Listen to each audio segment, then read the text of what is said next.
Hey, just a quick heads up. The Max Payne games we're covering today are quite heavy games, dealing with the death of loved ones, including the death of an infant.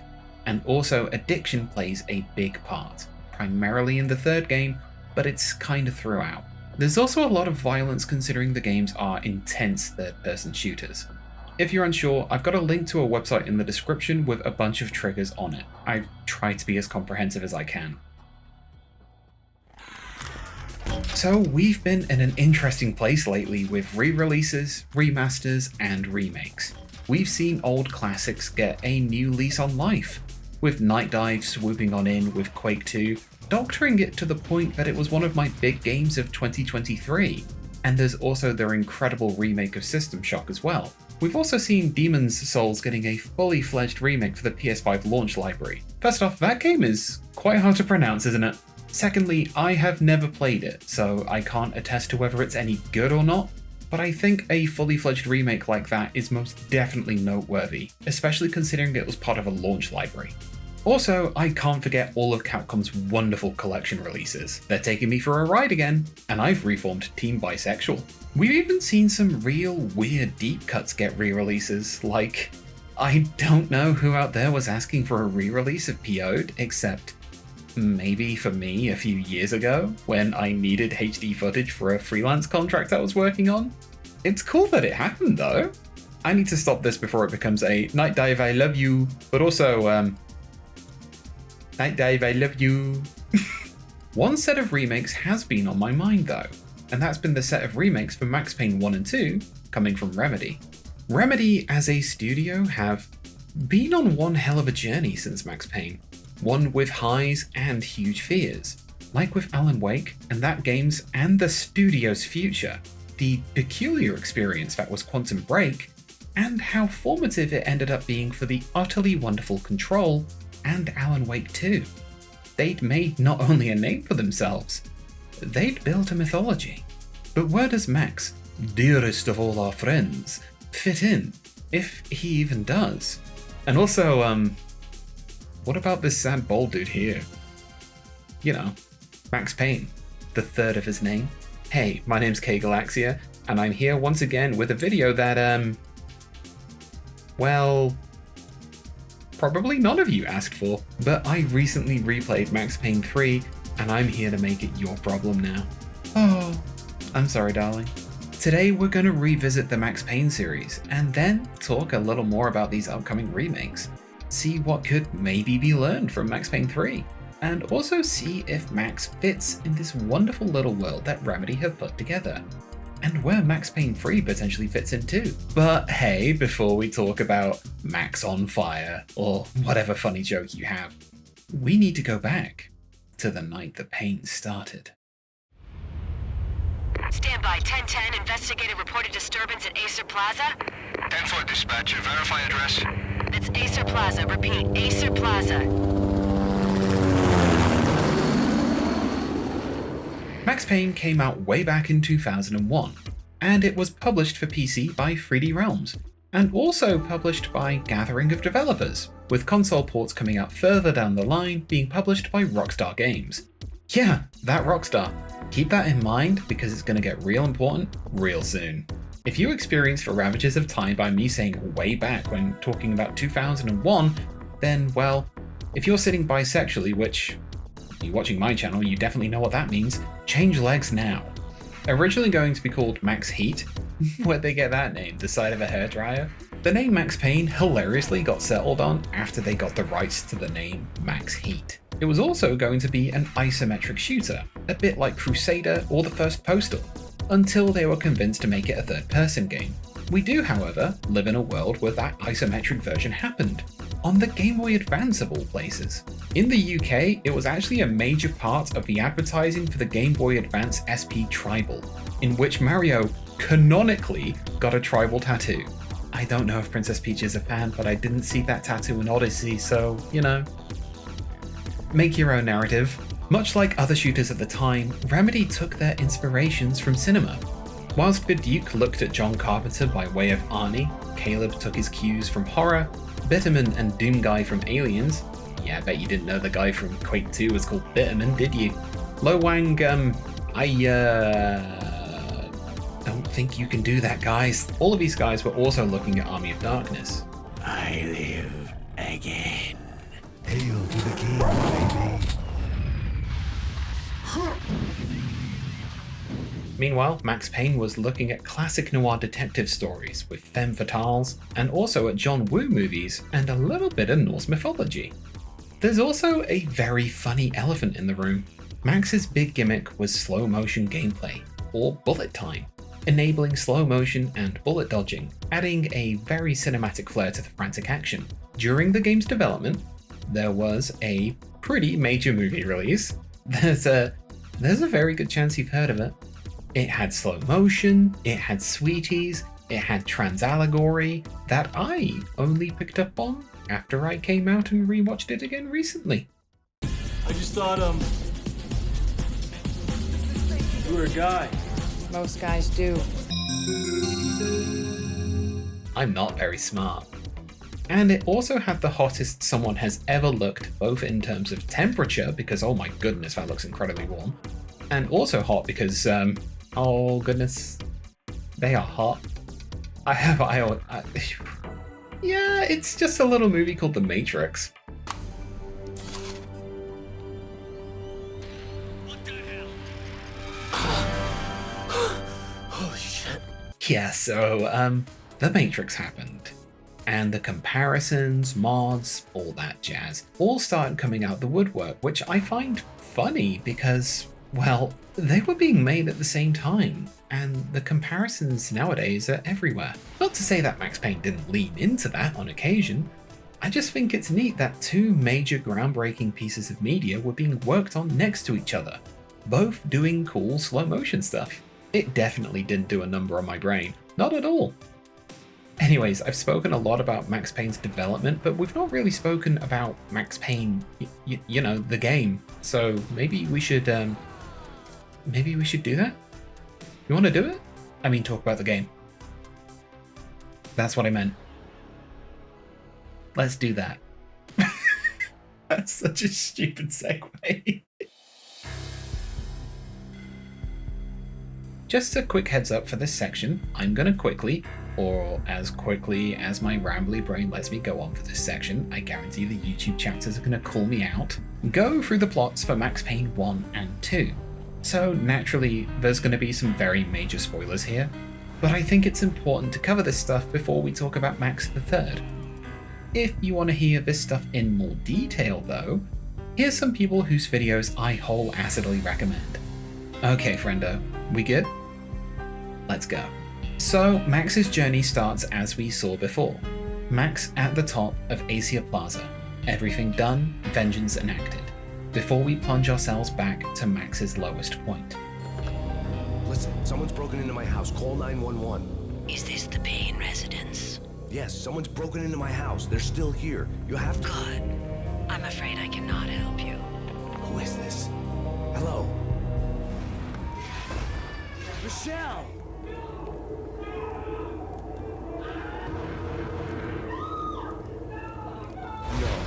No, please, God, no.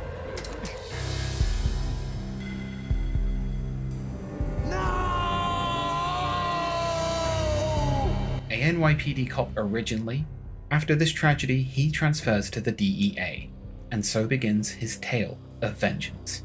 He begins his hunt to bring an end to the Valkyria crisis, going undercover into the Punchinello crime family. After receiving a call from his DEA contact, BB.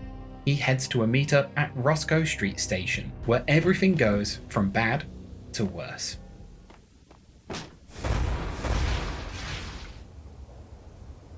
Death was in the air at Roscoe Street. I'd have to find Alex fast. Max as a character can best be described as a wrecking ball, fueled by painkillers, bullet time, and a hammer space coat. After stumbling into a Punchinello underboss's bank robbery in progress, and shooting that up, only to answer a phone, placing him at the scene, he ends up meeting with his contact who, like most people in his life, is gunned down in front of him.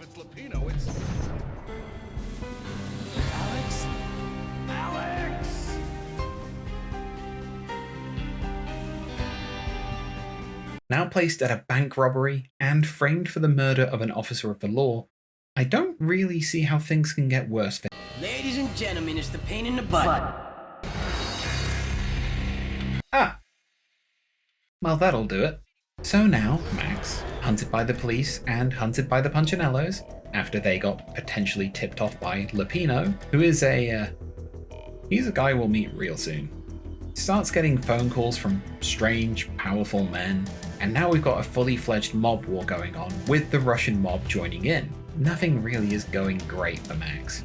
He still has his ability to do cool shoot dives though, and he does kill this man who was partaking in, non-YouTube safe activities. He also finds the perfect weasel. Ladies, gentlemen, fellow riders of the storm, Vinny Gognitti. What do you think you're doing? You're a freaking cop. You ain't got squat on us.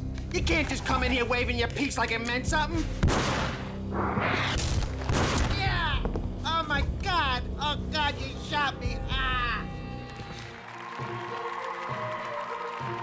After enacting normal cop activity on Vinny, Police brutality! I rate pretty high on that. You can't just hurt me in cold blood.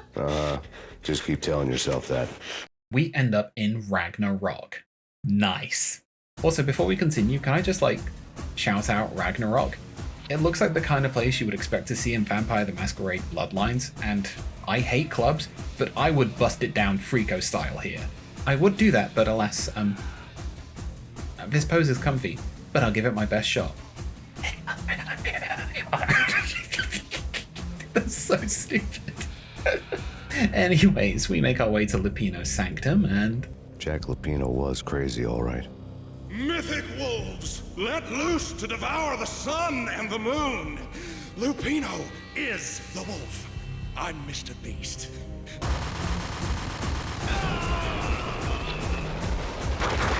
When Lupino finally went down, I wanted to make real sure he'd stay that way. He was a bad monster. Turned them into friggin' zombie demons from outer space. with Lupino dead and Max just going ham, we have another major character from the Max Payne mythos enter in. Say hello to Mona Sachs, assassin for hire and twin sister of Punchinello's wife. Mona's also after Punchinello for her own reasons, but she doesn't want Max coming with, so gives him a drink spiked with Valkyria, which leads us to our first nightmare section. Yippee. We will touch on these sections later because I think they're actually pretty cool, but there's many issues with them. Playing this on a modern machine, however, my FOV completely broke, so Max went full warp.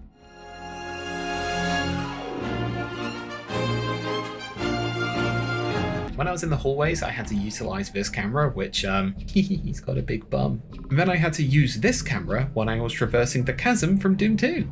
I doubt Sandy Peterson worked on this, but I'm going to blame him anyway. Once Max comes to, he realizes he's been captured by mob goons, and after going through a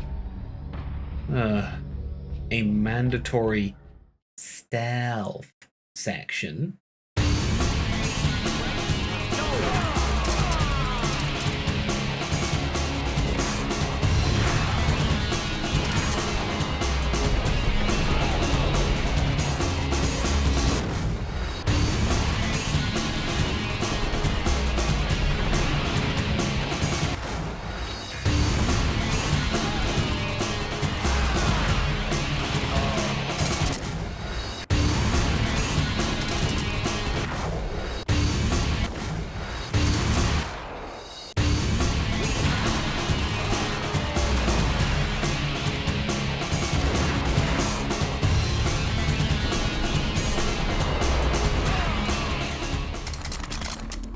we end up messing up more of the Punchinello's gang, and then meeting and working with the Russian mob don, Vladimir Lem, our final important mythos character for now.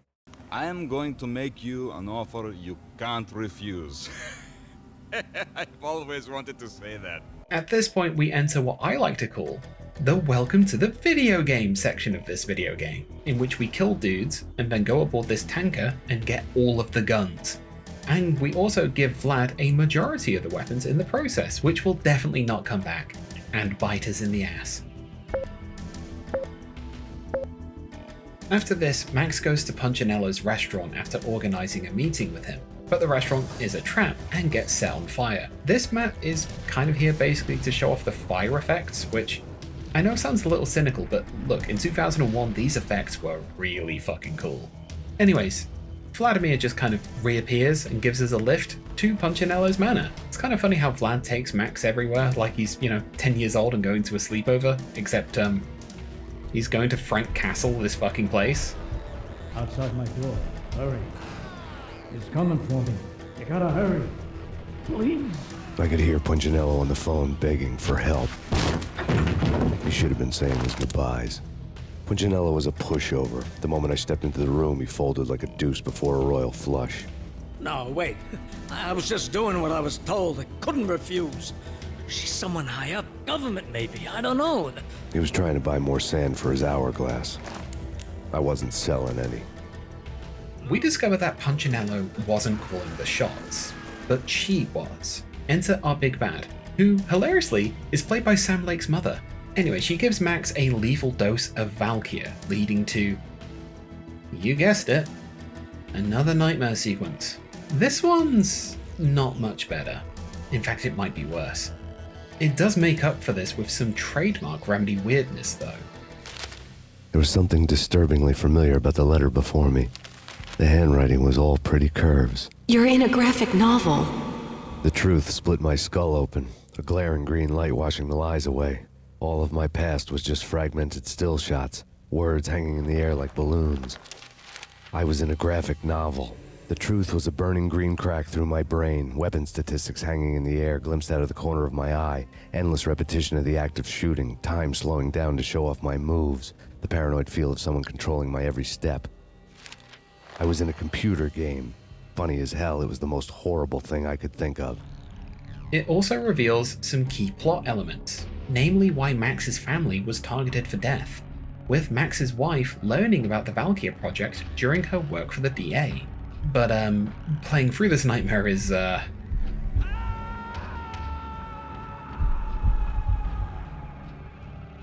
yeah.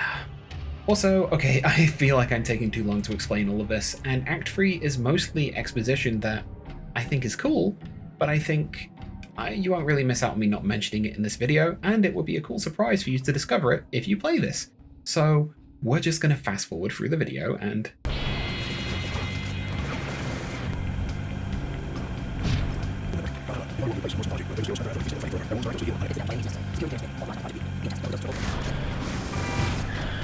Yeah. Max Payne. Whatever does it for you. Max, it's me, Alfred Woden. I need you to delete my sex tapes and my internet browsing. We should probably talk about that, shouldn't we? Here's US Senator Alfred Woden of the Inner Circle. Hold on. Woden? Hey, what happened to your eye? There's a secret society plot with him and he's an ongoing character. It's kind of important, and he does a deal with Max regarding a thorn in his side. Nicole Horn, head of the Asia Corporation. Or to us, the lady who gave us a free dose of too many drugs. He wants her dead because of plot reasons, but I think it's more that she's threatening his old boys club. It might be about sex tapes, or the fact that they're a secret underground society of morally ambiguous but probably evil white men who are really proficient in getting fucking killed. Either way, Alfred's more important later. Whew. Okay, let's carry on.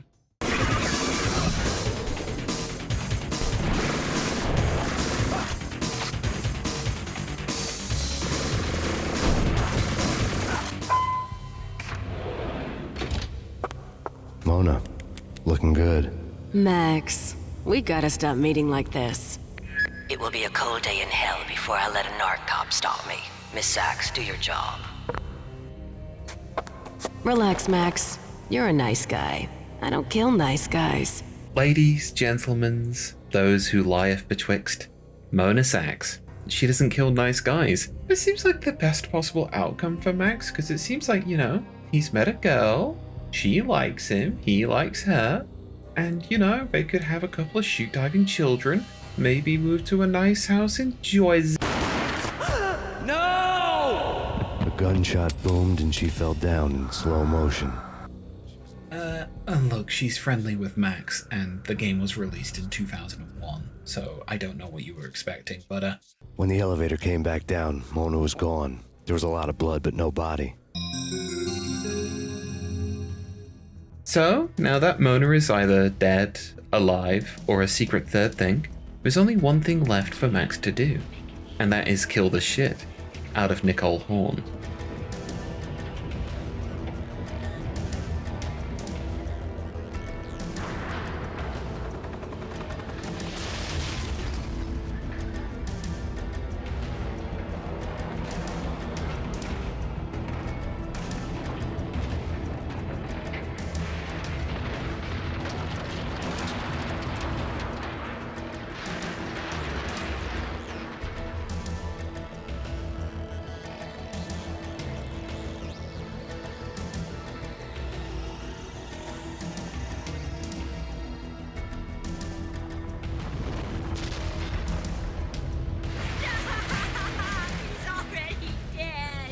Woden was there in the crowd, standing by the sidelines.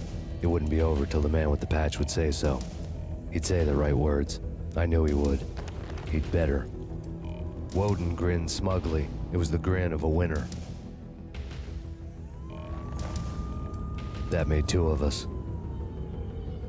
With Horn dead and Max taken in, with a final shot on Alfred Woden, Max knows he's going to get away with this, which leads us very nicely into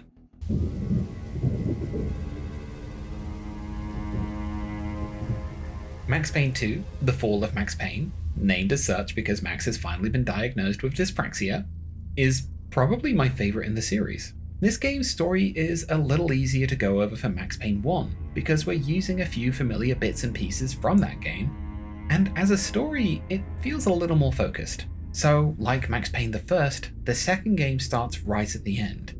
Max in a messed up manner with a woman who you would assume is Mona Sachs, seemingly back from the dead. So we end up going a little earlier into the night, and Max, our man, is in hospital on account of all that falling he's doing. He's also, I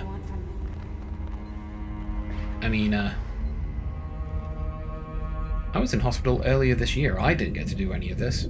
Eventually, Max is confronted by a tactical-looking dude in black, who looks an awful lot like the lads we were blasting towards the end of Max Payne 1. Only this time, when they die, their bones turn to jelly.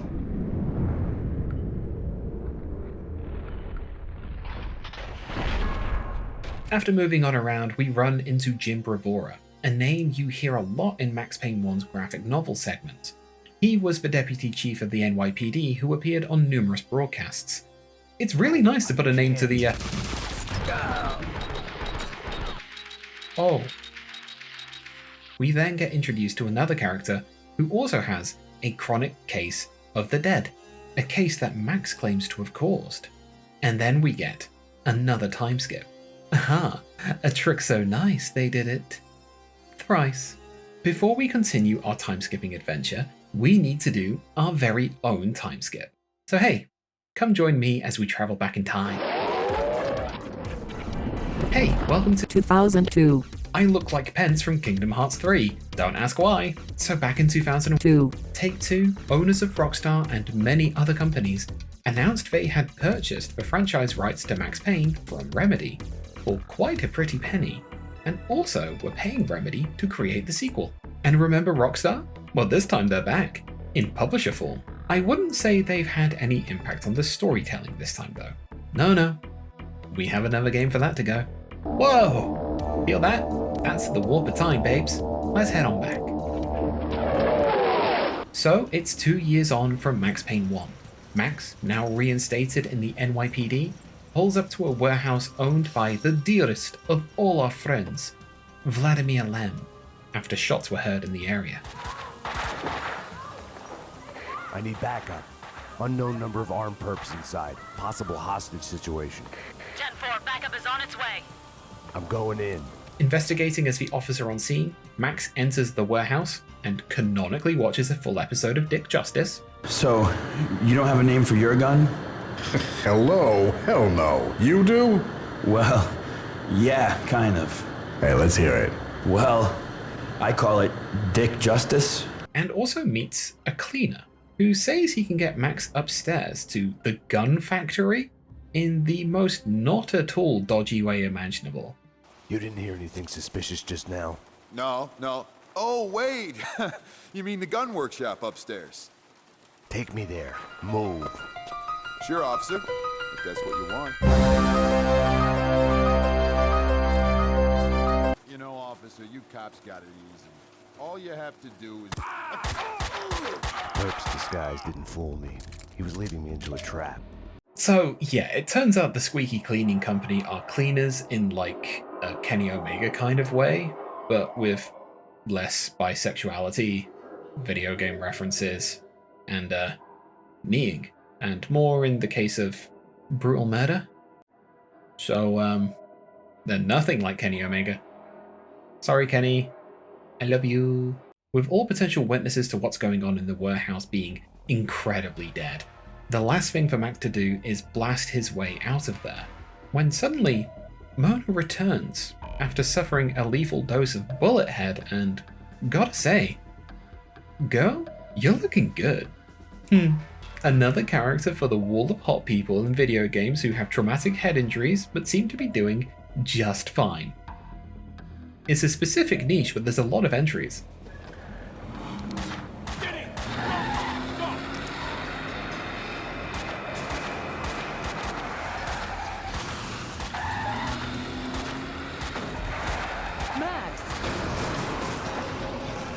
After chasing these goons outside, Max gets saved by the person we recognize from the slab, another new character for this game, Detective Winterson. Max refers to her as like the detective's detective. She's very good at what she does, and she's a single mother, and she does so much cool stuff, and she works with the blind, and she's currently working the case, and the key suspect is Mona. Uh-oh.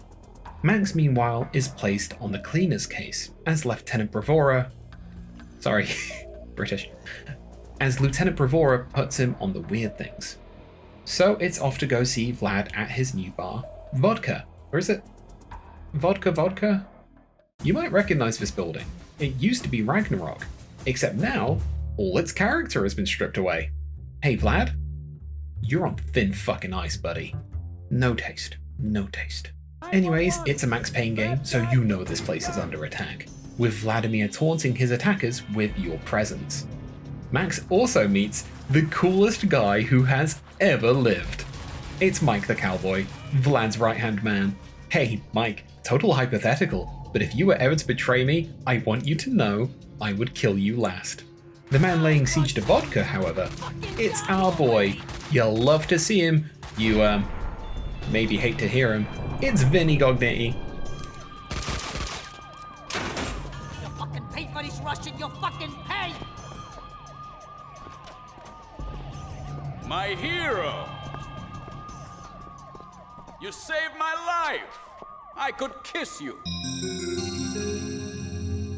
Vlad, who is in a sling for some reason, is opening Vodka in a claim to go legit, whilst also claiming that Vinny is trying to take over the illegal arms trade, which, I mean that's viable, but Vlad, last time I worked with you, I distinctly remember going aboard a boat called the Charon, and we, got shitloads of guns. Like, absolutely shitloads. Like, surely you control the illegal arms trade. What did you do with those guns? I'm sure curious about what happened with those guns, Vlad, but hey, you keep calling me the dearest of all your friends, and, well, it keeps making me blush.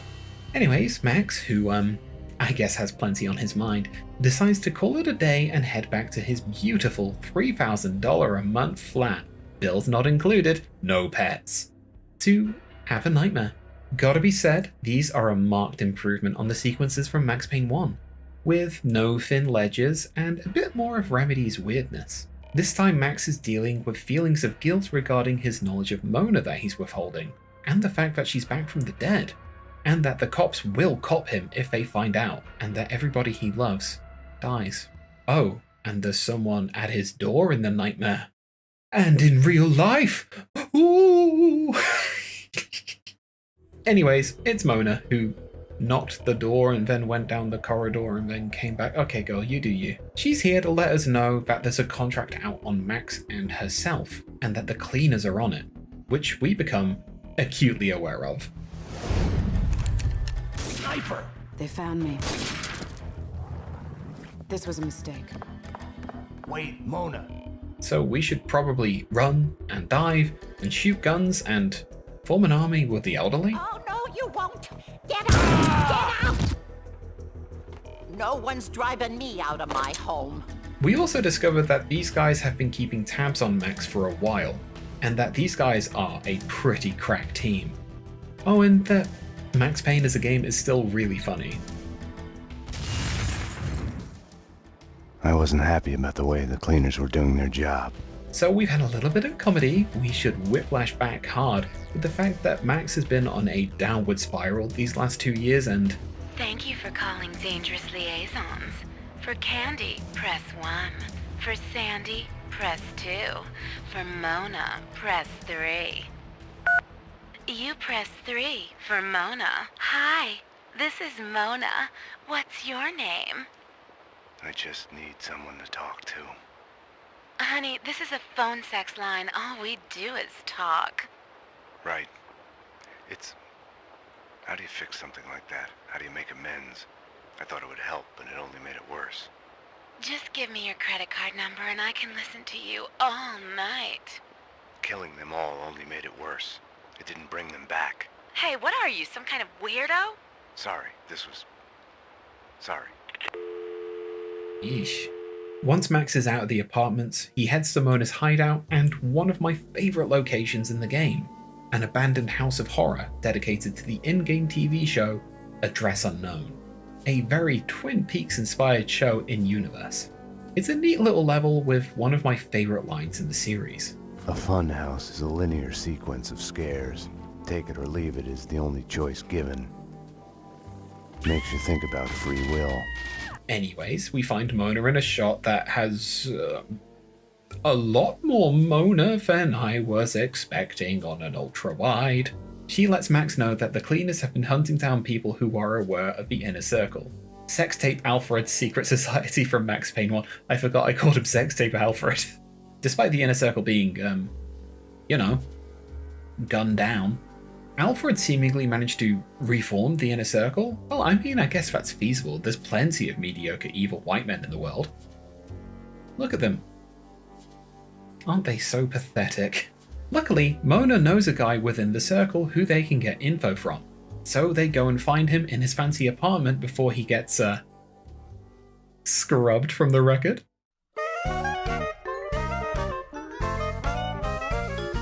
We're late. He's dead. It's not all bad though. We killed the headest honcho, the biggest boss, the sizable cheese, the head of the cleaners, Kaufman.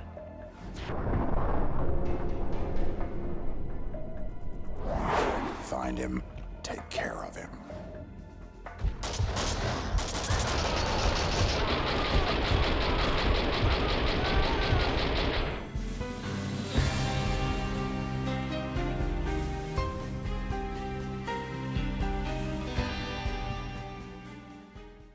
Well, the big cheese might be down, but then in a case of the Froget is also cursed, Max and Mona get found by Detective Winterson, with Mona heading straight to the lockup, and Max getting chewed out by the boss. Oh, he's getting chewed out by the boss! We get to hang around the pigsty for a while though. I can't call it the pigsty. We get to hang out around the police station for a while though. We get to watch TV, we get to listen to video games when they talked about violent video games. Oh, and we also get to check in on Mona and let her know that this is the safest place to be. This is as safe as it gets. Come on, Max. Jesus Christ! A bomb? That was a bomb! Upstairs now! Jesus! Upstairs now! Something was off. Mona's words on her being a sitting duck kept playing in my head. The bomb had misdirection written all over it. Drop it! Oh! Armed perps in the lockup. Officer down. This is the one thing we didn't want to happen. Well, she's gone, and we can probably hazard a guess as to where she's gone. So let's make a... Oh, hey. Vlad's here. That was decent timing.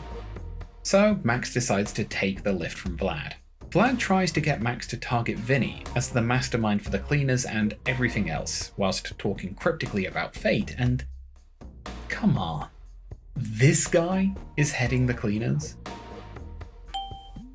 Meeting back up with Mona at the House of Horrors, they finally decide to cut the sexual tension with a sexy knife, until the cleaners arrive and decide that is too filthy for YouTube. You see that? That's half a boob, you can't show that. Getting sick and tired of these guys getting away, Max decides, fuck it, and acts on instinct, and jumps into the back of one of their vans as they're making their getaway.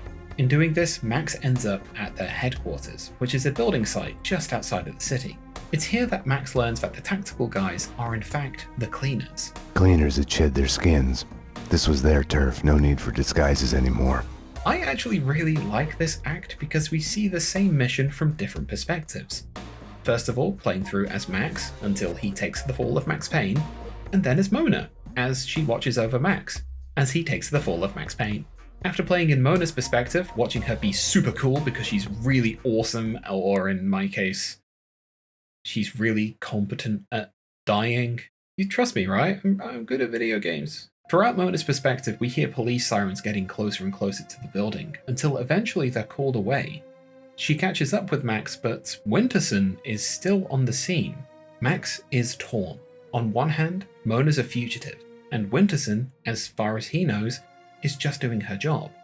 Mona, however, believes that Winterson is here solely to kill her, as she knows more than she's letting on. Just as the moment heats up, Winterson gets shot, but by Max.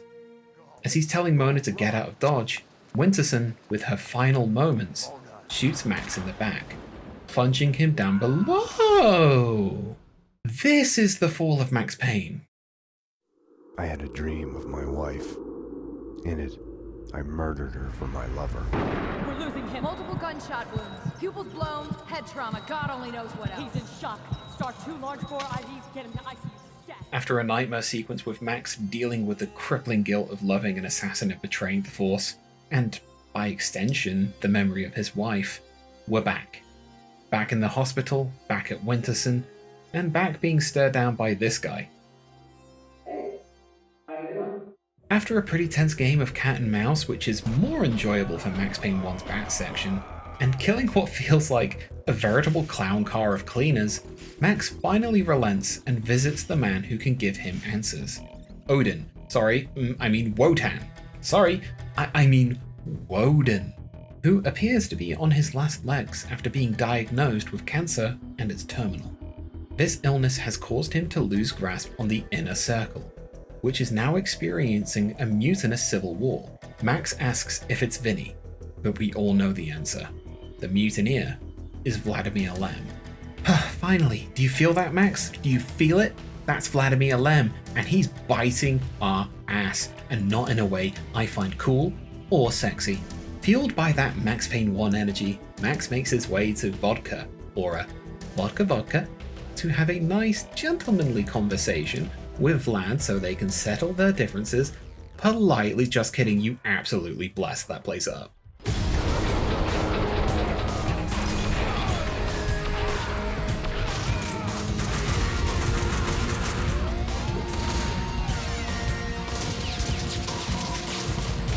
Oh hey, check it out, it's Mike the Cowboy. Remember when I said I'd kill you last? I lied.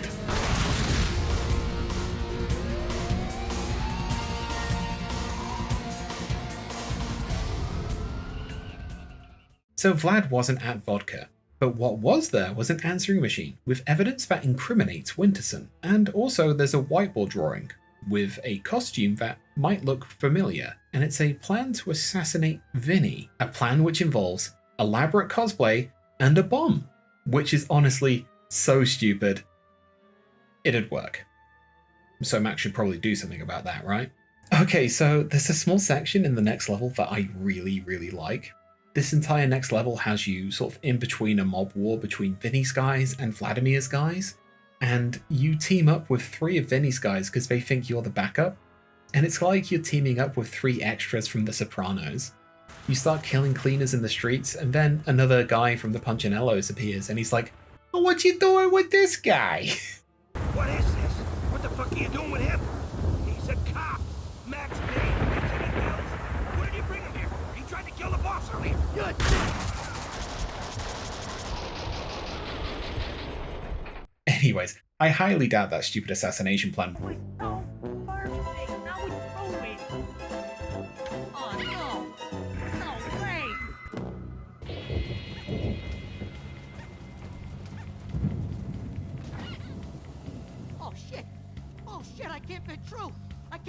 I hate it. I hate his stupid suit, and I hate how it's actually really well established in the plot that this would work. Fuck your collectibles, Vinny.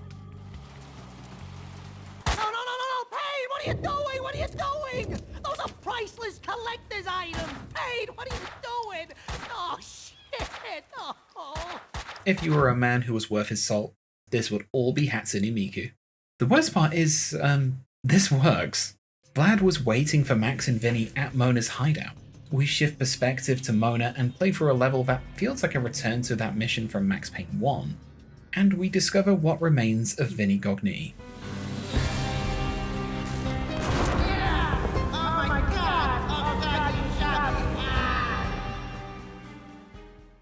And then we find Max, shot in the head in a pool of his own blood in Mona's apartment.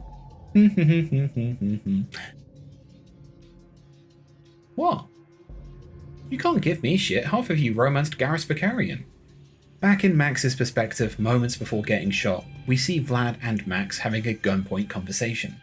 Vlad, claiming to still be the good guy in all of this, tells Max that Mona's also in on it, working with Woden, and that it was Woden's fault that Max's family is dead, before just, shooting Max. A gentleman always avenges the insults done to his lady. You did kill Winterson. In another nightmare at the verge of death, Max starts to piece everything together in his head. This nightmare sequence, let me be straight up, or as straight up as I can be, it's great. It feels like the first time Remedy really got the weird, surreal nightmare-scape down. And its use of the televisions as well, this time showing Max's revelations, are perfectly creepy. It's the groundwork for everything we've seen regarding the mixed media approach that we'd get in Control and Alan Wake 1 and 2. Coming back from the brink, fueled by rage, regret, and a want to take down the greatest of all our enemies, Max demands Mona takes him to Alfred Woden's manor, so they can finally take down Vlad, much to her dismay and disapproval, telling him it's not his fight, going there will kill him, and that this is a matter for the inner circle. But Max disagrees, so Max and Mona storm the manor, with Max taking the ground floors, and Mona blasting this dude square in the balls and taking the high. Honestly, every single time I reloaded, she just shot this guy in the dick. It's really funny. Max has kind of blindsided himself to Mona throughout most of this, just wanting to get back at Vlad, but has picked up that she's not shown all of her cards, considering how incredibly well she knows Woden's manor. Utilizing a secret entrance to get in, this is seemingly the final straw for Max, but it's also the final straw for Mona as well, who, much like in Max Payne 1, gets ready to kill Max in an instant. When someone drags you from the wreckage when you have given in, ready to just lie there and die. I told you not to come here. It's my job to clear up this mess, and you're a part of it. Throw away your guns. This is love. When someone, no matter what the cost, shows you there is hope, a choice, that you can put down your gun. See? I can't do it. But just like last time, she can't do it. But because this is Max Payne 2, and Max can't have nice things, Vlad has to ruin the day.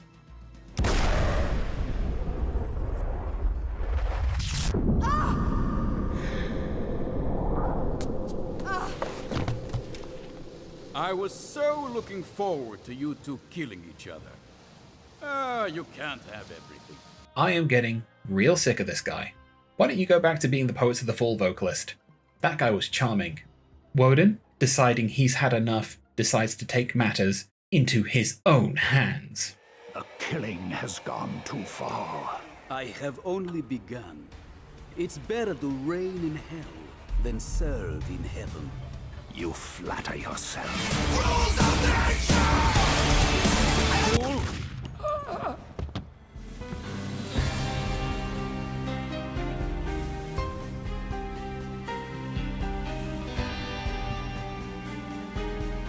Max, on his final run, hunts down Vlad, killing highly trained mercenaries on the way as Vlad berates him, asking him why he doesn't just die already. What the fuck is wrong with you, Max? Why don't you just die? You hate life. You're miserable all the time. Afraid to enjoy yourself even a little. Face it, you might as well be dead already. Do yourself a favor. Give up. In a sad turn of events for Vlad, however, it turns out it will be him who does the dying, as he gets with a lethal bout of jellybone-itis in a death that I find just hilariously gratuitous.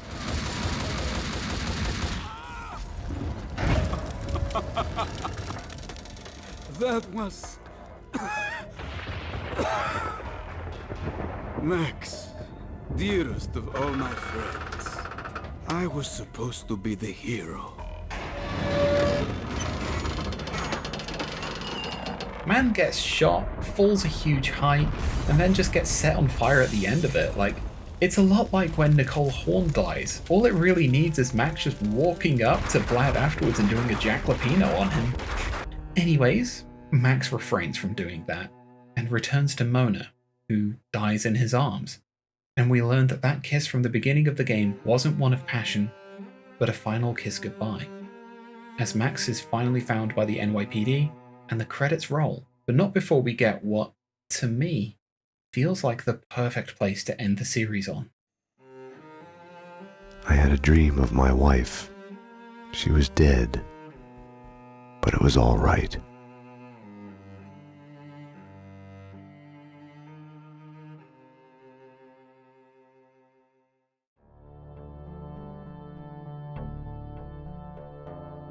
So that's a quick look at Max Payne's 1 and 2. I at least try to make it quick. I promise. 2 descents into the streets of New York City. 2 descents into the streets of New York City in the shoes and probably shattered spine of Max Payne. A series that delivers the fun premise of, imagine if Humphrey Bogart just started doing some Chow Yun Fat shit. And yeah, that fucking rules. And like, I mean this on more than just a isn't this a funny combination of ideas standpoint, but also on a recognizing that this is a funny idea and you can lean into the funny. Red, blue, or green? It's always red or blue in the movies. So, green? No, not the green.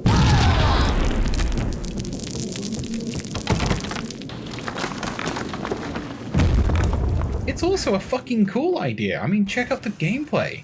And if you play your cards right, you'll make something completely memorable for all the right reasons.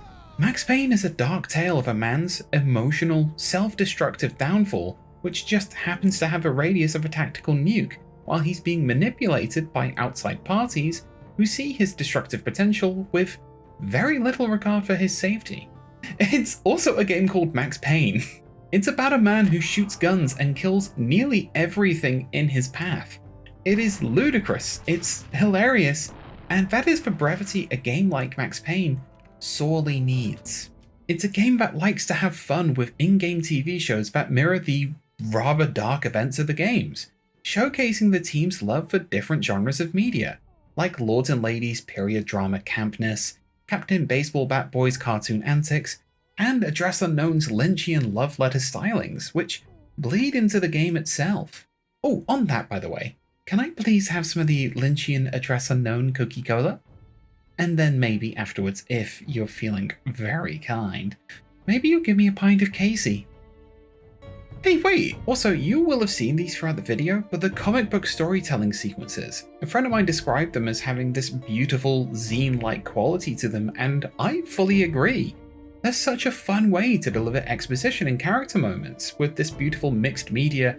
We're doing this with everything we can and everything we have, and Sam's mum's here too format, which sounds silly at times, but when you look at it, you really feel the love that's gone into it. You also get a good chunk of the game's strongest emotional beats in here, and boy howdy, with McCaffrey's delivery, they do not miss.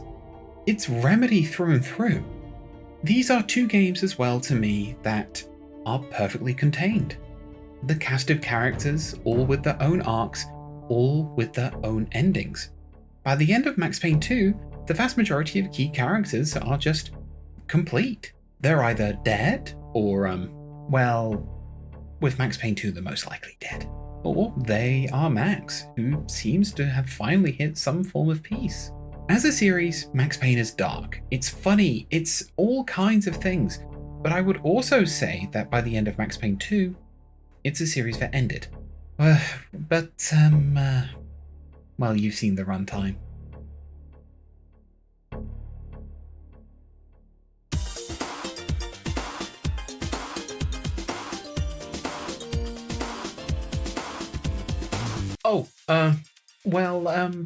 I wouldn't say it's been this much of a change, but there is a very obvious change between Max Payne 1 and 2 and Max Payne 3. I'll be with you in a sec, I'm just, you know. So around 2004, we'd heard that Max Payne 3 would be a reality, with the ball really rolling around 2008 and 2009. I'd only really started to take notice of Max Payne 3 when I was at Download 2009, after reading about it in Games Mags. There was a huge wall of posters for it near second stage. I kinda wondered what caused Max to end up looking like this, whilst Karma to Burn were to the left of me, summoning a bee-storm, and to the right of me there was a guy having a piss on the wall. Which, I mean, look, I know Download is a lawless place. I mean, Karma to Burn just summoned a bunch of bees, but you know, Max Payne 3 isn't that bad. Then in 2011, we got our first trailer, and it felt like a proper mission statement.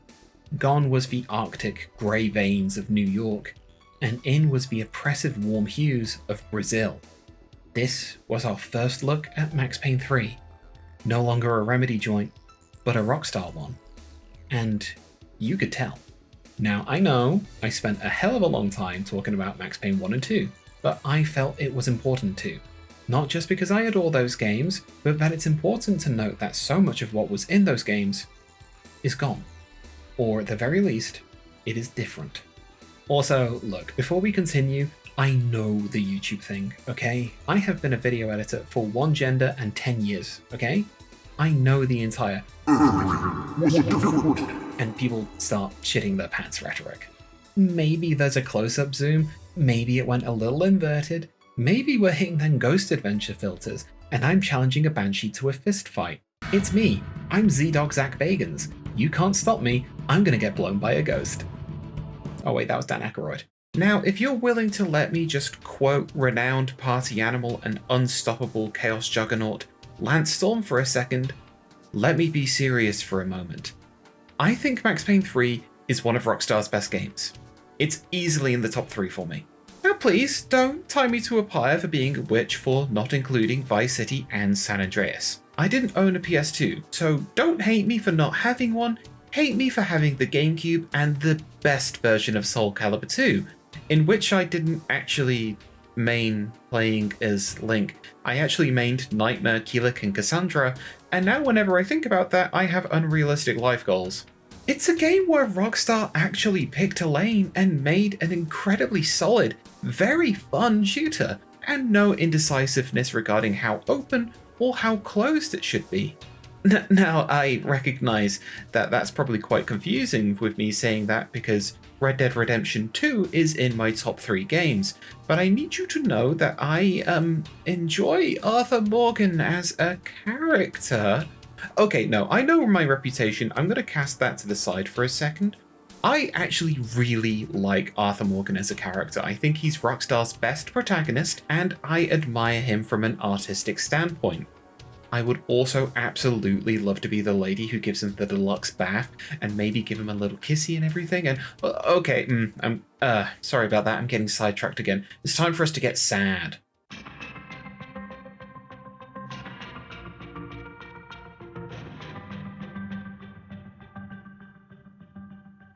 So don't worry, we're not delving into the storyline of Max Payne 3 like we did with 1 and 2.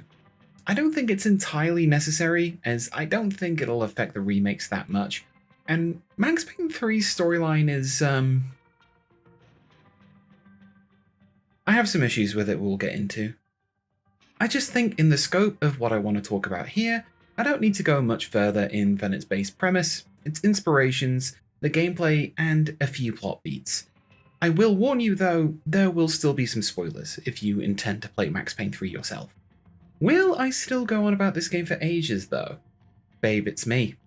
You can practically guarantee it. So, Max Payne 3 starts like most Max Paynes before it, at the dramatic climax of the story with next to no context. Max is towering over some dude, potentially going to kill him even though yeah. We see all of this while Max is in his apartment in Brazil, monologuing while drunk. It's here that we're introduced to a few new things, namely the new presentation style. Gone is the comic book, and in are directed cutscenes with so many light leaks and captions on the screen, which, if you've seen Man on Fire, then, well, you'll be right at home. It's a little egregious though, and at times they feel just kind of chucked in. Also feeling chucked in is the alcoholism storyline. I never remember Max being an alcoholic. Jim Bravura thinks he is in Max Payne 2, but I never remember it being an actual plot point. Like, he drinks, sure, but you know, I'm pretty sure that Max's problem is a lifetime of trauma and a distinct lack of mental health care. If you needed an addiction storyline though, then why didn't you go with these? Anyways, we find out why Max is here. He now works in a protection detail for a rich family in Brazil, the Broncos, after he was picked for the job by series newcomer Raul Pesos. Oh, and of course, because this is Max Payne, everything is going to be fine and...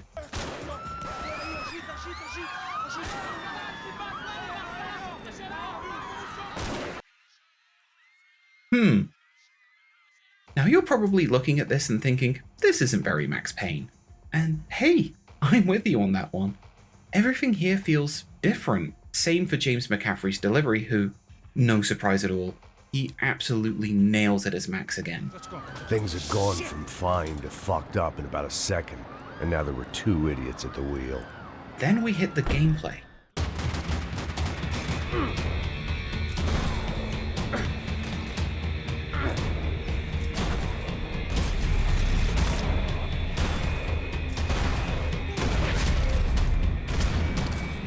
Now you're probably thinking, Kay, this just looks like a Rockstar game with some Max Payne chucked in, and well, yeah, I think that's actually perfect. Rockstar has a flair for the dramatic. Just look at GTA and Red Dead. They understand cinematic language. GTA 5 had Michael Mann-style gunfights which felt dramatic and scary. Red Dead perfectly captures the mix of old school and new school westerns. And with Max Payne coming from the school of Woo, even if everything is Man on Fire flavored, I think they've nailed it. The only thing this game's missing is like 10,000 dubs. Surroundings explode as Max flies through the air, taking crazy risks. The heroic bloodshed is completely on screen to see, and it's all scored beautifully by Health, which, look, when Kay played this back in the day, I imagine they were like, oh, this soundtrack's pretty cool. But hey, in a few years, you'll be non-binary and depressed, and their albums are gonna hit you like those trucks you love so much. It's gonna be so cool, you're gonna cry so much, and you will love each other. Oh shit, I was going on about Health and I completely forgot to play the game. Just give me 1 second.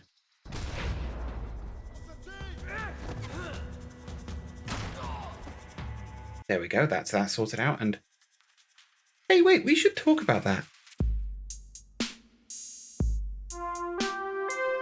So something you've probably noticed in my Max Payne 1 and 2 footage, if you're a little eagle-eyed that is towards the end of Max Payne 1 especially, I'm using cheats. And look, I've got good reason for that. The older Max Paynes, especially Max Payne 1, they're hard as fuck. The reason for this is Max Payne 1 and 2 use dynamic variable difficulty. The games start getting harder when you're absolutely nailing it, and get easier when you start kicking the bucket all the time. Truth is though, it just gets harder. What, are we just not doing phrasing now? Don't clip me saying that out of context, please. Not like that, not like that. Past Roscoe Street Station, mainly in Ragnarok, Guys just start tanking shotgun blasts, while Max dies if some dude from the Bronx just does so much as sneeze near him. And Asia Plaza, well...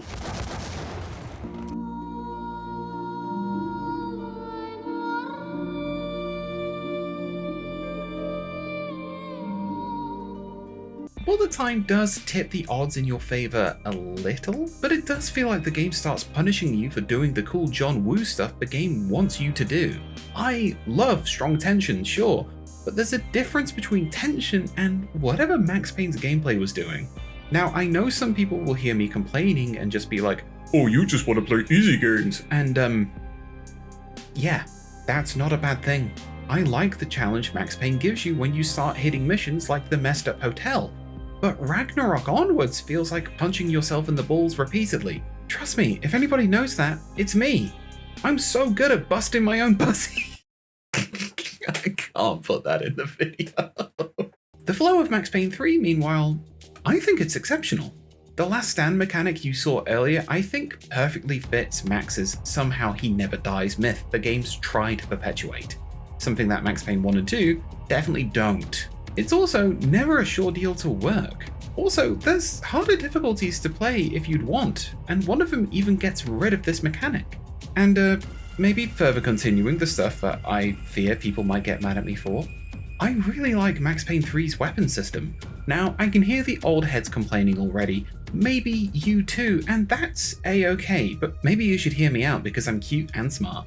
Max Payne 1 and 2 had excellent weapons, sure, but once you got the Colt Commando in Max Payne 1 and the M4 Carbine and Kalashnikov in Max Payne 2, they're basically one-gun pony shows. In Max Payne 3, having to choose between two one-handed weapons and the ability to dual-wield, or holding a third two-handed weapon, fits with their hard-boiled inspirations. After all, he's Max Payne, he's not Nicholas Angel. Now, some of the weapons feel very similar, sure, that's kind of a Rockstar curse. But a lot of them have very, very good kick. It made combat feel scrappier and more intense, and also relegating high-powered sniper rifles to set pieces is pretty okay. I found the use case for sniper rifles in Max Payne 1 and Max Payne 2 quite limited actually.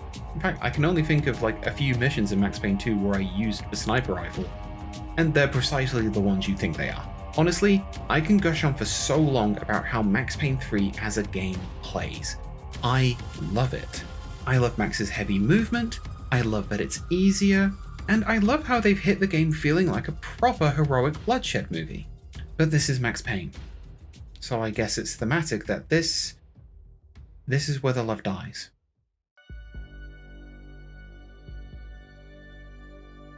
Max Payne 3 is definitely the best playing in the series, but this game has its own Max Payne 2 The Fall of Max Payne, and that is in the story and vibes department. So let's cut back a bit to the party. It's here where Max is introduced to our main cast of characters that, I don't really remember. We've got stereotypes, vapid jerks, we've got Person the character, and we've got Bloke the man, who all come under attack and a big bunch of them nearly get kidnapped.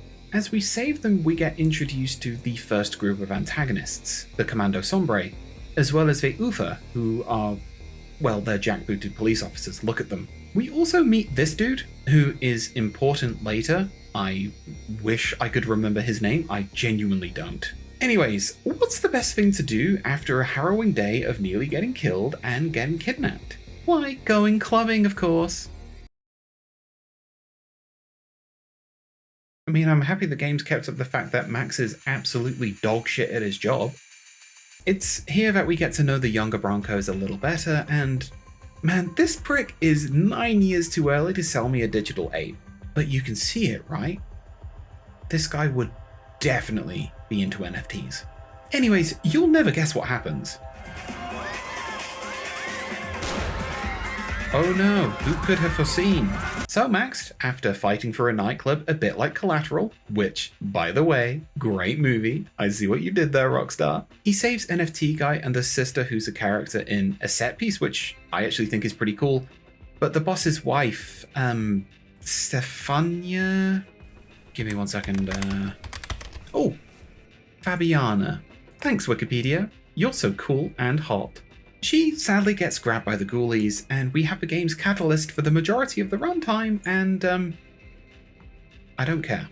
The first half to 2/3 of Max Payne mostly consist of Max doing a thing, something happens that's entirely out of his control, he blames himself for the out of control thing happening, and then you get a final cutscene for said mission that's most likely just him drinking himself to death.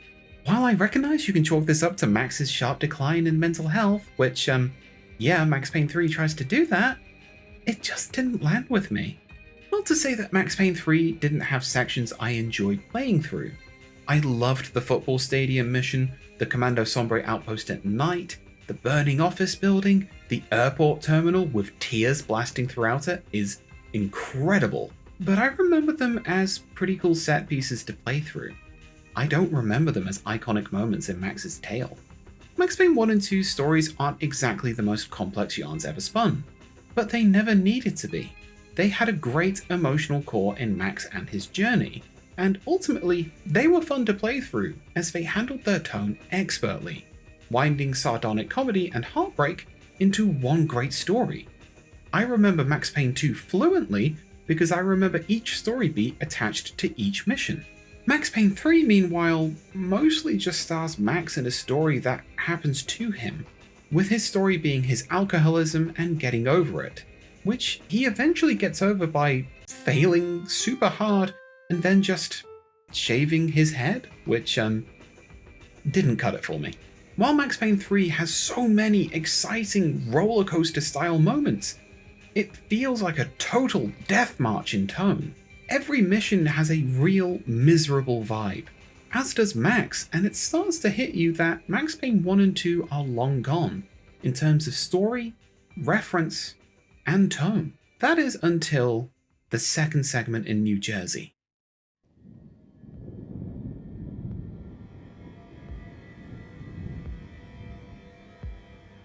So, let me set the scene. Max, after fucking up badly, again,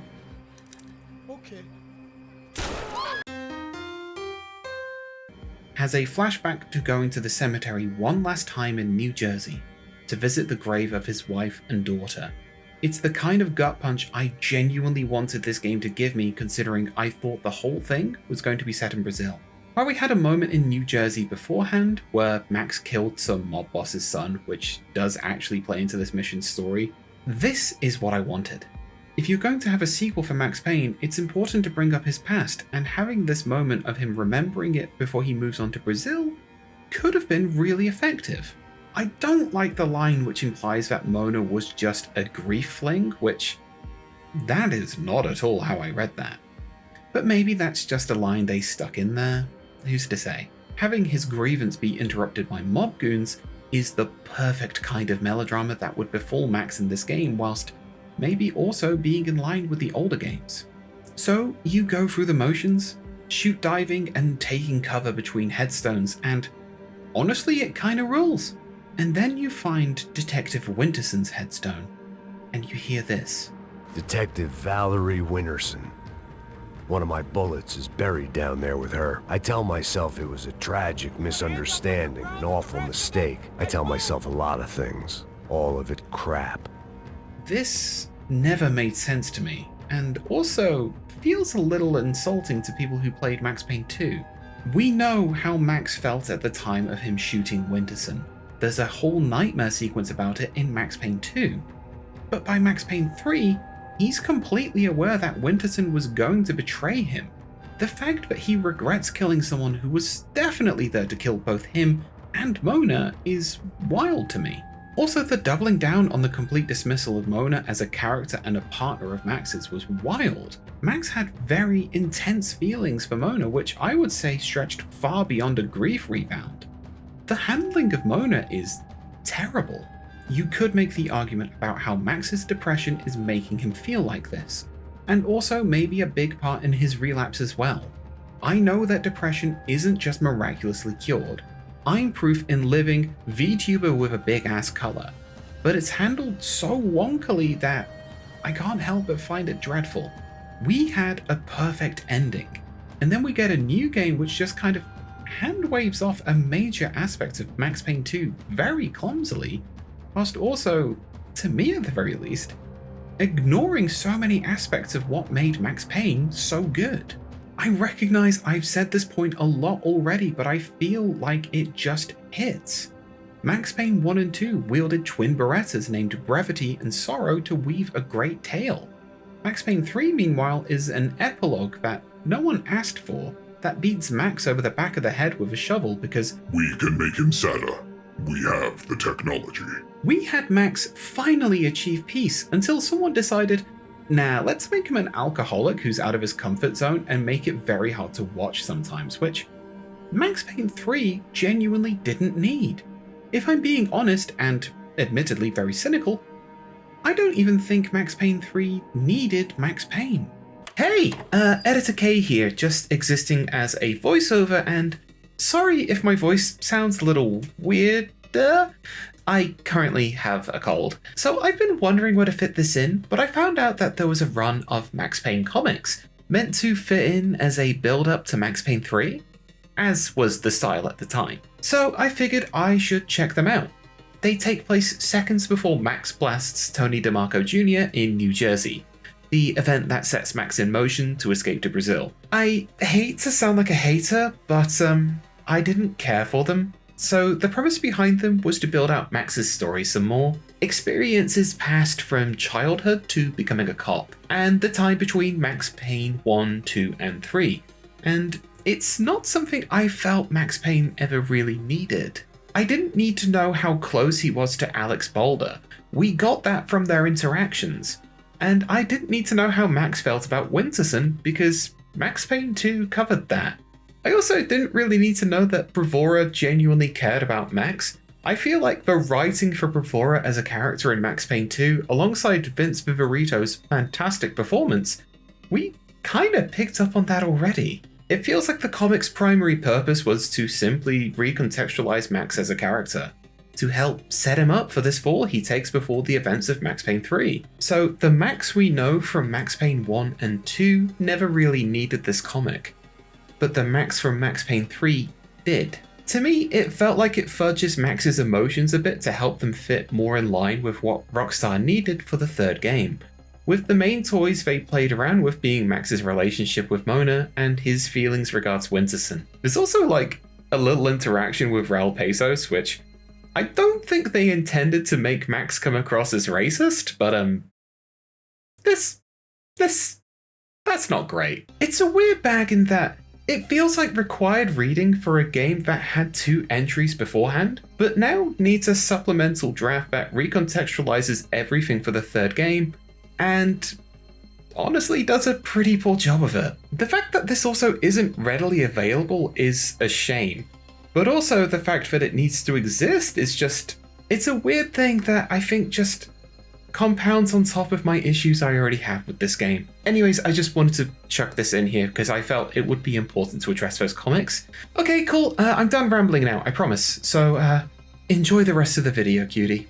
If you need Max to be in the dark about what's going on, he never needed to be an alcoholic. That's just a plot point you ripped from Man on Fire. Max Payne 1 and 2 kind of showcased how Max was dreadful as a detective, and that by itself is actually quite funny. There's even a character in this game, oh shit, it's this guy! He lets Max know that he is a terrible detective. The example you're given is Max went through this entire mission in Panama, which like, fucking anybody could pick up that something crazy fishy was going on here. Except for Max for some reason? It's funny as hell, and I don't think it was supposed to be. Funny. That's oh, that's actually a key word. Oh, I'm sorry gang, I'm gonna spiral again.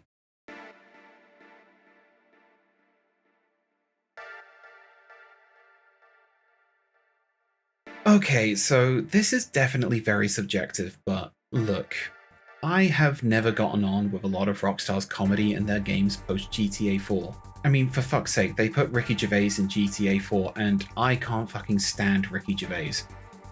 I guess it's just too challenging for me or something. Like, I feel like I may be being reductive in saying this, but I find the humor in a vast majority of Rockstar games to just be like smelly boy humor that thinks it's intelligent, and like, I think Bully is the only game where that worked. It just has that energy of, oh, we called our Budweiser parody piss water. Aren't we funny? I'm just kind of left here to the side like, hey, good job, buddy. It's year 7, and you just invented satire that's so deep. Now eat up your Lunchables or you'll be late for maths. Max Payne 3's overall tone doesn't really do the game any favors.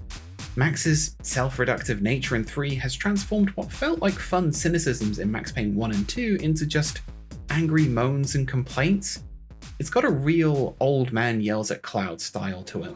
It looked loud and expensive enough to be Fabiana's. Her fashion sense didn't leave a whole lot of room for imagination, let alone food. The girl sure knew how to draw the eye, and maybe that was the problem. But at least I was heading in the right direction. And then there's the random recurring characters, a bit like GTA Strangers, which, look, okay, I actually really like the alternate universe Max Payne where nothing went wrong. That actually did hit me on an emotional level. I thought that was quite strong. But, the stranger in the brothel... Max Payne 3 is a really weird game to me. On one hand, I absolutely adore it. I adore the gameplay, I adore the set pieces. To me, this is the pinnacle of gameplay for Max Payne. But then you consider the story, the comedy, or the fact that, to me, it doesn't really feature any of the identity that Remedy laid down, but it also doesn't really have an identity of its own. It's a game featuring an established protagonist whose storyline is complete, placed into a situation he never deserved, in an atmosphere and storyline that feels like a Frankenstein's monster. It's pieced together out of multiple different films to create something that isn't really Max Payne, but it also doesn't really feel like a Rockstar game either. And yet, it's still one of my favorite games they've ever made. It's a game that shines in arcade mode, a mode focused entirely on its gameplay, but practically nowhere else. I have forgotten basically every character in this. I don't remember Max Payne 3's storyline at all. I remember small bits and pieces like there's an organ harvester? I couldn't tell you why, but the story for Max Payne 1 and 2 still live on in my head. So do the characters, but I guess the characters also live on in Max Payne 3's multiplayer, which, that was alright. Despite how much of a downer I am on Max Payne 3 though, it's a game that I don't think should be forgotten.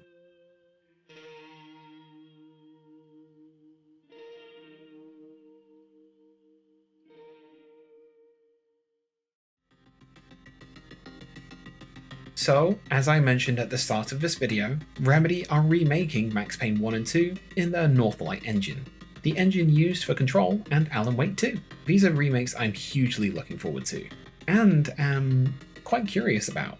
The amount of directions they can take the ball and run with are many, but there's a few things that stand out to me. Before we get to any gameplay or anything like that, I feel we need to address the elephant in the room.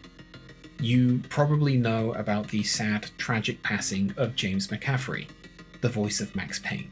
There's a small, selfish part of me that hopes they had everything recorded, or they still have the original recordings. But the other part of me is here thinking that, hey, if this is a chance for a new actor to prove themselves and make the role their own, I kinda hope they do. I hope they bring us a new Max that hits the notes we love, and maybe a few new ones. You know, they're doing this to a tune that's all their own, and not just an impersonation game. There is a small part of this unfortunate event that scares me though, and another part that exists within the darkest future. Darkest future? Gen AI is used, but Remedy seems like a studio of artists to me, so they'd immediately see why that would only be seen as a slap in the face at best. I doubt you need me to talk about why a Gen AI approach would be disgusting. But if you do, I'm surprised you got this far in the video. The other reason that scares me is something I'm going to talk about later. So let's brighten the mood somewhat and talk about Remedy's games since Max Payne. Remedy have proven how to make a really fun third-person shooter and an interesting mythology. Quantum Break had some very fun powers-based combat, and I love the fact that Remedy chose to delve real deep into FMV. It's something I would very much love to see make a comeback. Fuck the government. We have both cutters. Control introduced us to wild gunfights and the entire world of the Remedyverse, along with some incredibly fun applications of mixed media, and it's probably my new favourite game from Remedy. And Alan Wake introduced us to the horrors, especially in Alan Wake 2. This is relevant, I promise. So I see all these titles having an effect on the new Max Payne remakes, and I know where I'd want to see them take that effect. So wanna hold hands and come with me on an adventure into what I want? I mean, you've stayed this long, you might as well stay a little longer, right? So this probably feels like a very, very silly thing to start off with, but I'm a former media student, so, you know, maybe grant me my silliness? I'd love to see a return of the TV shows, but this time in full FMV glory. On one hand, yeah, sure, you can have the giggles with how hilariously out of place something like Lords and Ladies or Address Unknown might look with Sam Lake and friends popping up in them.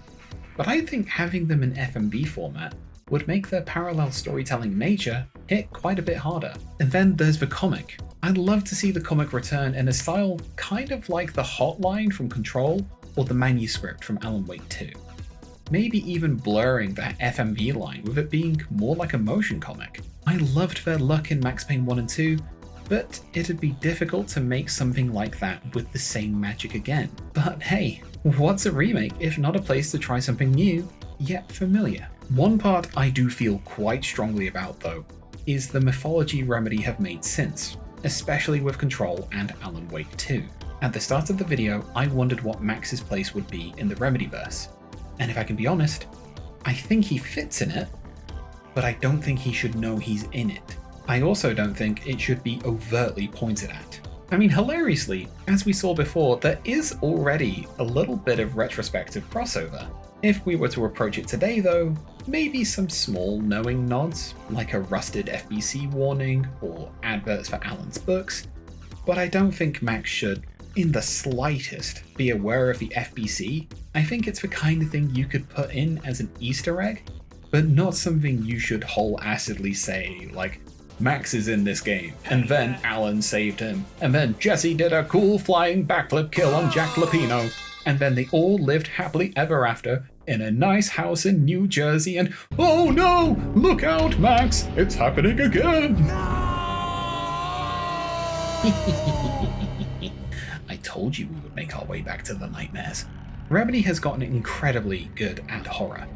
You need only look at Control and Alan Wake 2 to know that. Pulling from that same weird thread they had with the second sequence in Max Payne 1, but with their new style of presentation, I think you could make something beautifully memorable. I really, really want the Remakes Nightmares to be something Remedy can be proud of. Whew. Okay, we've spoken a lot about presentation, we haven't really touched on the gameplay. While it's true that Remedy are making some absolute stone cold bangers nowadays, their most recent titles have been, well, they've been balls deep in paranormal. Quantum Break has time powers, Control has, well, look at it. And in Alan Wake, he's confronting his horrors. Max, for all his shoot diving and indestructible spying ways, he's just a dude. Well, okay, I suppose when you think about it, Alan's also just a person, and so Saga... Yeah, okay, so Max has cool slow motion powers, and look, okay, my point is, I think this is where we look to Max Payne 3, because Max is a guy with cool guy John Woo abilities, and also a Rockstar protagonist skill set. Max Payne 3, to me, absolutely perfected the gameplay of Max Payne. It encouraged cool shoot diving, it encouraged using bullet time, it wasn't horrifically difficult, and it presented Max as this turbulent force with nothing left to lose. While Max 3's story might have completely fell short in my eyes, its gameplay fully sold the myth of this one-man apocalypse. I also just think implementing Max Payne 3's weapon system, you could make the game feel a lot more than just the Cult Commando show. Combining all of these would, to me, make for a really exciting Max Payne remake. I think Remedy have come really far in making their own games and their own identity, but I really think it'll be a shame just to let Max Payne 3 hold no impact. It wasn't the best Max Payne, sure, but I think there's a lot of ideas there that are worth merit. It would be a shame to let all of that fall to the wayside and out of memory. Which brings me to the big thing I feel with these remakes. I'm a big fan of maintaining games' history. It's why I like Night Dive's output so much, and it's also why I do a good majority of my game shopping either as physical media or on websites that actively sell me the game, not a license. I like classic games being available to people. It means people might get introduced to a bunch of games I played during my childhood that I absolutely adored, like Quake 2, Shadow Man, System Shock, Thief, and also Max Payne 1 and 2. Lots of games that are kept going to this day either by official work or the work of mod teams.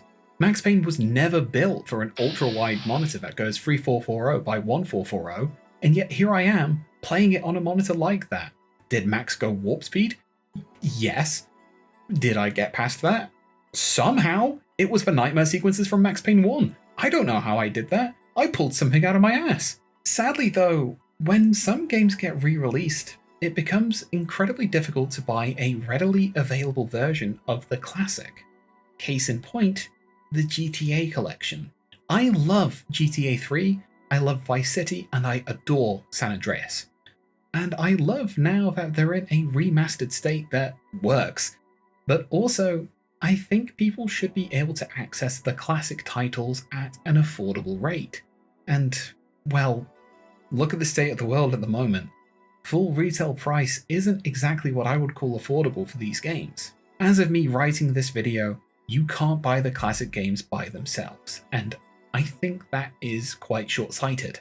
There's also plenty of other Rockstar games that I think are fascinating that are difficult to get your hands on. Say what you like about Manhunt 2, I think it's actually pretty poor, but I don't like that it's seemingly just gone to time. It's just like one of the best Rockstar games ever produced, Rockstar's Table Tennis. If you think I'm making an elaborate joke in saying that, you're wrong. Rockstar's Table Tennis absolutely fucks. I guess I fear the prospect of Max Payne 3 being lost to time like this because some would maybe say, it's the Max Payne that matters least. But I don't think that's a healthy way of looking at it. Max Payne 3 is a fascinating video game that deserves to be remembered. As of me writing this video, you can buy Max Payne 1 and 2 for about £10 on Steam as a collection, and Max Payne 3 for just shy of 20. And I'd say they're very much worth the price of admission, and the small amount of mod work it takes to get them running on modern machines. And it's something I hope remains in a way. The classic Max Paynes are beautiful, and I mean that very genuinely. Max Payne 1, wonky difficulty aside, is made with so much dedication and love to its inspirations that it both completely revolutionized third-person shooters as we knew them, and it can still be revisited today. And if you look, you can still see a lot of glimpses of this game's DNA in a lot of places, especially within the indie scene. Max Payne's photobash texturing style has a beautiful weird charm that some indies like Technoplasm are using, and one of my favourite games of 2023, El Paso Elsewhere, owes a lot to Max Payne, while being its own beautiful beast. There's also Pill Cop. Next week on Pill Cop. I cradled Ruby's body in my arms. Another flower in the garden of my life cut short before its time. Poor Ruby. Her bow's green thumb was also a poison touch. She deserved better. Unfortunately, I didn't have time for goodbyes. What the hell are you doing in here? You should not be. Ah! Jesus Christ! Ow! Ah! And Max Payne 2 is incredibly important to me. This was the series' original farewell. There was a bigger budget, and it shows that the heart that made Max Payne 1 is still there, in those weird little TV shows and that big-hearted love towards film noir. And who could forget Max Payne 3? Seriously, I wouldn't. While you could probably find some way to link it into the previous games with the remakes, most likely with the Inner Circle shenanigans, I wouldn't be mad if they didn't. What would make me mad is just this game being lost to time. I don't think I'd like to see James McCaffrey's last time as the New York cop with nothing left to lose be forgotten, and I hope that with these upcoming remakes, Max Payne 3 gets remembered. That'd be nice.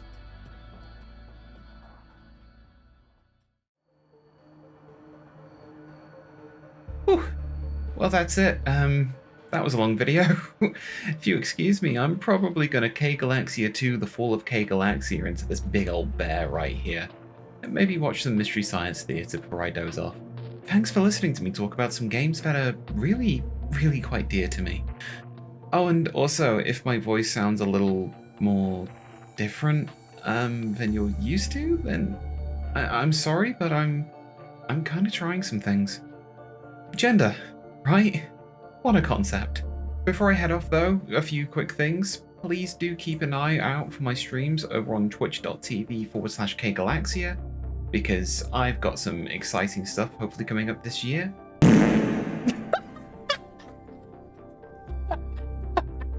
The timing on that! And speaking of stuff coming up this year, I actually have plans for the channel. I'm currently about halfway through a new project, which won't be as long as this video, so, you know, don't worry about that. But it's probably going to take a long time to edit because well, it's a little naughty. I also currently have a plan to get a Things I Enjoyed in 2024 video done. The plan is to get it done by around mid-March, because I believe that's when the big sale on Steam is. And there's a few games in there, there's a few movies and stuff as well. I think that'll hopefully be a nice fun time. But above everything, thanks for checking this video out. Thanks for listening to me ramble on for a long time about 3 games which mean a lot to me. And thanks for sticking with me as I try things out regards, you know, being, me. So hey, thank you for stopping on by. And I'll catch you all next transmission.